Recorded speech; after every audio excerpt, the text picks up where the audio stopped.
Okay, should be getting back. Looks like we're back. Cool. Hi, welcome again to Sunday Fun Day at Drutopia HQ. Should be a wild and crazy time here on the internet tonight. Yippee ki yeah, so what I described about the UBI, I'm not gonna go into again. We'll look at it later because we have Zor has already entered the chat and has decided for us that learning about UBI from a Nigerian dude on his phone and how to use that app is not in fact fun. So my bad. Didn't know. This one. But that's fine. I can see what else.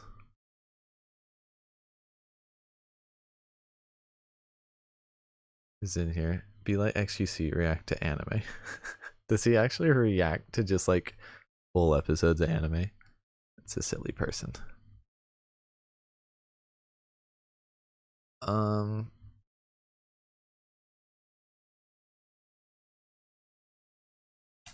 Did I have like a watch later I wanted to do that was fun? Or maybe it was the new second thought? Or does the right wing YouTube pipeline still exist? Was that fun?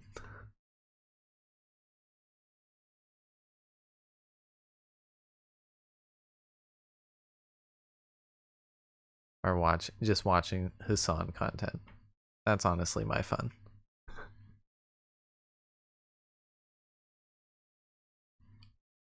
Or Billy Marjorie. I don't know how to say bully Marjorie, but it's always funny. Where do all these guys come from?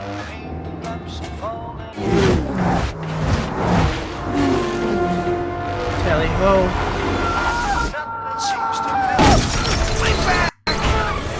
Hey everyone.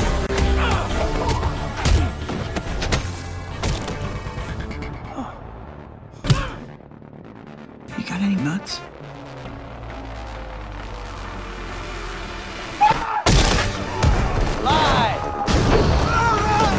Stings, doesn't it? Take your hand off of me. See you, chump.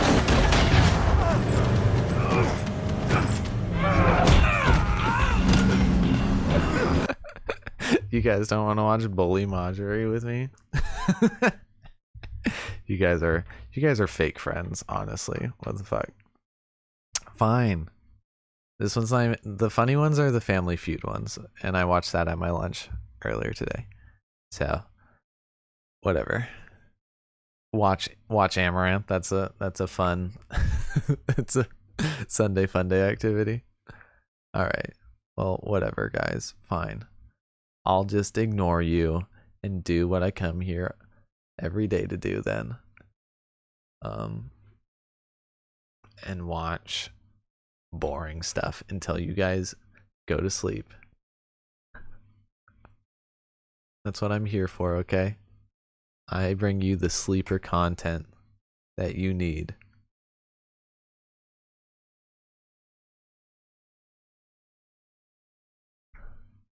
Okay.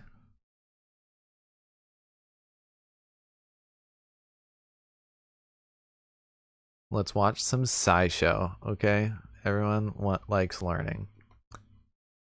And we here at Drutopia HQ, This episode of SciShow like to believe that we have superhuman abilities within us. We can will power our way to call ourselves heroes. And heroes need superpowers. And SciShow is going to tell us if we used to have superpowers. Just wanted to stop by. Zor. Oh, you're ready to sleep? No, you're hanging out. You have to hang out now. It's in It's in the agreement. Is brought to you by the Smithsonian National Air and Space Museum's Teacher Innovator Institute. If you're a 5th through 8th grade teacher in the US, you can visit s.si.edu/TII to learn more about the program and fill out the application. When you think of a young kid, their incredible brain power probably isn't the first thing that comes to mind, but kids' brains have a sort of superpower. They are excellent at rewiring themselves. That allows kids to be great learners, and in some cases, they can even recover from brain injuries adults can't. Like a sleeping gummy? Dude, you're not going to be able to recover from that brain injury. You're not in your youth anymore, okay? You gotta be careful with those sleeping gummies. I don't even know what that means. I have a guess of what that means, but I didn't think you were into the wink sleeping gummy wink flavors of sleeping gummies. So enjoy that. I'm curious on another night to hear about these sleeping gummies. And, you know, I'll trade you some points for some sleeping gummies. You feel me? for years, there was a visual condition that doctors thought could only be treated in kids thanks to their adaptable brains. The good news is things definitely aren't hopeless for adults, and with more research, doctors may even be able to restore some of the brain's flexibility later in life. When researchers are describing how adaptable kids' brains are, they say the brain has high neural plasticity. It's moldable, like warm plastic. And that is huge for development. In fact, a time of high plasticity that can affect how a skill develops is called a critical period. This is a time where a kid's brain is super responsive to outside influences, to the point where some skills are harder or even impossible to learn after the critical period is over. Now, your brain still has some plasticity as an adult. Whenever you learn something, you're still physically forming or fine-tuning connections in your brain. You might grow cells called neurons to carry signals around, or you might strengthen or change the number of connections between neurons. But this happens way more easily for kids. Scientists are still learning why, but it seems to be related to the fact that our brains develop inhibitory circuits over time. In other words, neurons develop that reduce communication between other neurons,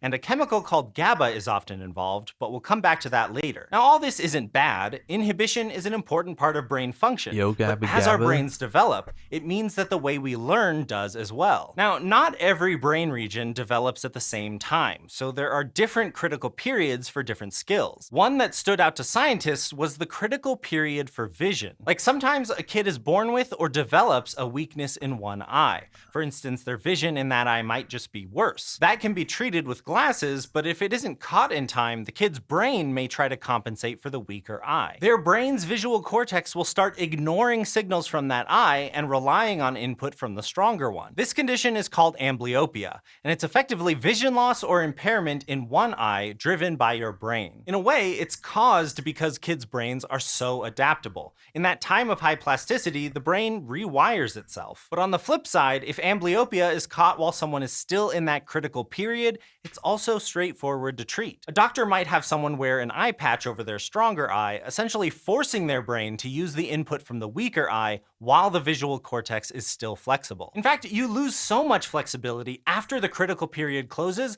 that many researchers used to think that you couldn't treat amblyopia once someone was past around 6 to 8 years old. Now, at least one study has shown that the eye patch method did work in some people in their late teens, and this method and other therapies have also been shown to help adults with amblyopia. All that suggests the visual cortex has some plasticity later in life. But scientists are also looking for ways to just flat out increase brain plasticity in adults. That wouldn't just help with amblyopia, but could also help people recover from strokes and other brain injuries. So far, these studies have just been done on animals like rats, so there's a lot to learn before researchers start human trials. But so far, experiments have found ways to increase plasticity in adult rodents' brains, and some of them come back to those inhibitory neurons and chemicals like GABA. The idea is that if the development of inhibition in the brain is what closes critical periods, well, maybe stopping inhibition would open them up again. And studies have found evidence for that. In a 2010 paper from the Journal of Neuroscience, researchers deprived rats of vision in one eye,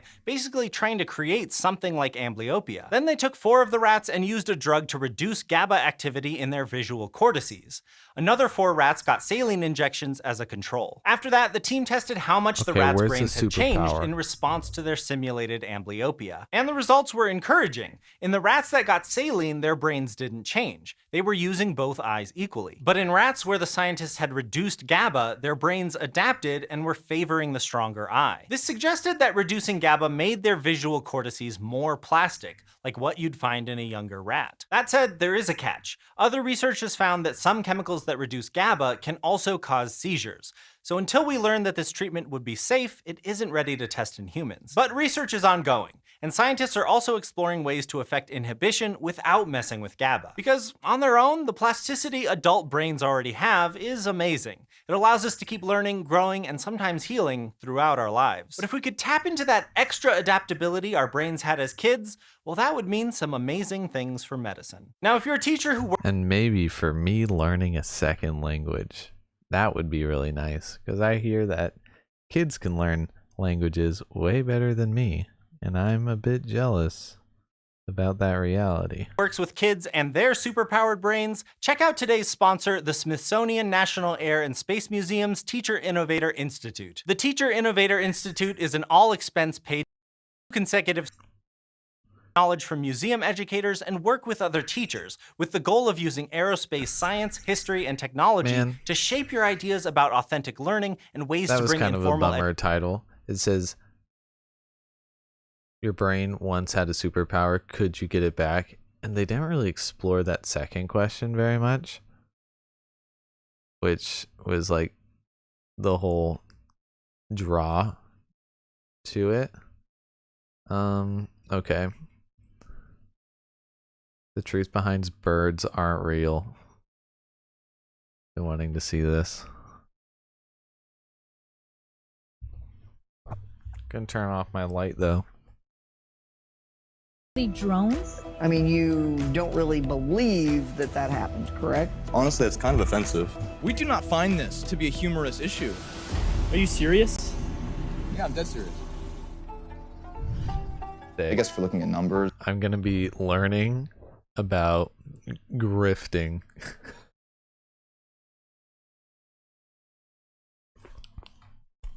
I feel like that's probably the biggest takeaway from this video, honestly.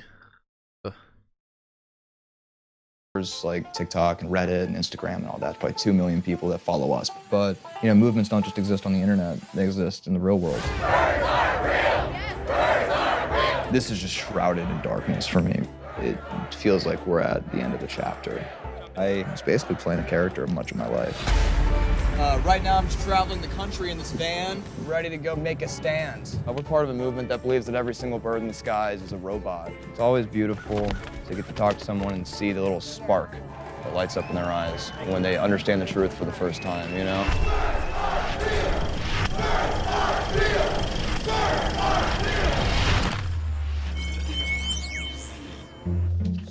Oh my God, watch what happens with Franklin. Franklin! Oh, he loves paper bags. In there immediately. It's his little trick.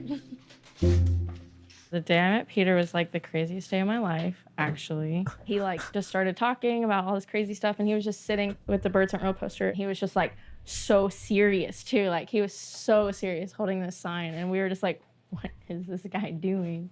After that, like my whole friend group just like, we were obsessed with him. They're very sweet friends to me.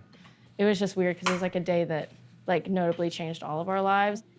My name is Peter McIndoe. Welcome. Birds Aren't Real has sort of made this community, and there's a bunch of like members of that community all across America. Say, I don't trust the bird media. We're here because of a tragedy of 12 billion birds murdered by the United States government. How do you feel about that? Terrible! Wait, he thinks birds are replaced by robots? That's so funny that birds once existed and now they're robots. Birds Aren't Real Cincinnati, Birds Aren't Real Chicago and Austin and Arizona. Everyone is coming together, all with their own signs. It's mine! We want these politicians to come out and answer for their crimes? The movement's pretty much made out of Gen Z. And I think that a lot of Gen Z feels madness. The Birds Aren't Real movement will be holding a protest demanding that Twitter change its disgusting propagandist logo. We will not stand for the swamp media trying to destroy our cause. Birds aren't real! Birds aren't real! Birds aren't real!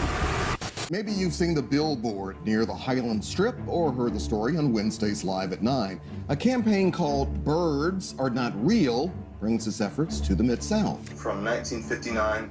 Can't just take aren't and turn it into are not if it is the brand, okay?